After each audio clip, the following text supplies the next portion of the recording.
Well, with me is Laura, the curator of natural history here at the Manx Museum. We're against the great skeleton of the great deer stag, which we've covered when it got moved from over there to here many years ago.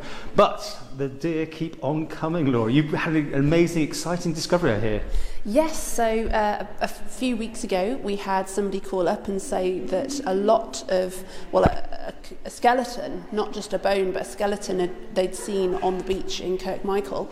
And so they said, would we be interested in going down? And we said, yes, please. So this is when the wave action and all these storms have actually been pulling back the dunes, isn't it? So it's a cliff face. It's along Kirk Michael. It's an exposed cliff face of silts and gravel that were deposited in the last ice age, and those are just slowly eroding away with the action of the weather, wind, rain, not so much waves because they don't get that high up the beach, but just storms coming in and just eroding that away. And somebody realised the potential and got in touch with you guys. That's good. Yeah, we're so excited because often you'll get isolated elements, so you'll get a bone or two or a little bit of antler, but you don't often get a complete skeleton, or at least a partially complete skeleton. So having all of those bones sort of laid out next to each other in situ was just really exciting and doesn't happen very often. So I believe you're now making some probes yourself up there to see what else is under that cliff face, I think. Yes, well, we will certainly.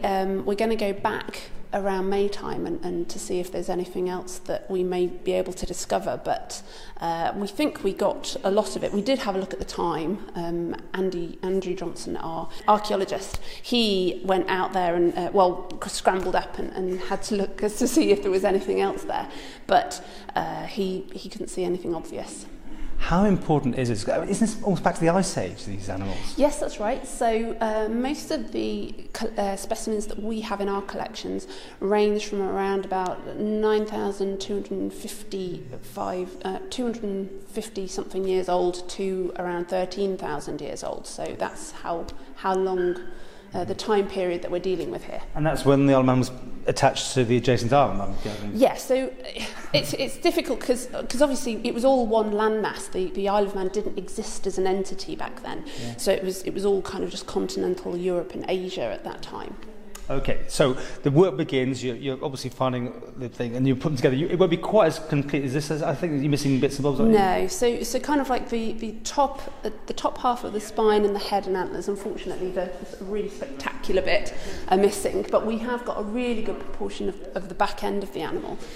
So yeah, as I said, when you normally only find one bone, to have all of that is really cool. And what happens next when you'll spend? We can see some shots of some of the bones here, but you put these together, or you file them away until you've got everything? So we're having somebody, people that study these things are really interested in the finds, so they're going to be coming over and having a look at them and maybe doing some analysis on them, which is really exciting.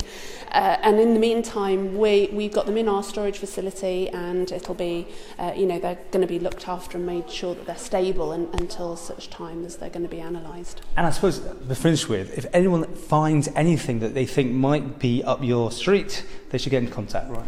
Yeah, definitely. So, if you find something like that, just being able to build up a picture of these animals, because you can tell quite a lot from a skeleton. You can tell how old something is and that kind of thing. So being able to find out, build up a population by where was it found, how old was it, where was it found, all of those things are really useful for building up more knowledge about these animals. And what should they do? Email anyone? Ring somebody?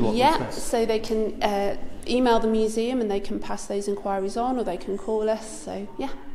You never know. Have a look, especially after the storms. All sorts of things do crop up. Well, yeah. I mean, you get that with coastlines all over the place, where you've got these sediments that expose things. When you get a big storm coming in, then that's often when really exciting stuff turns up. So wonderful.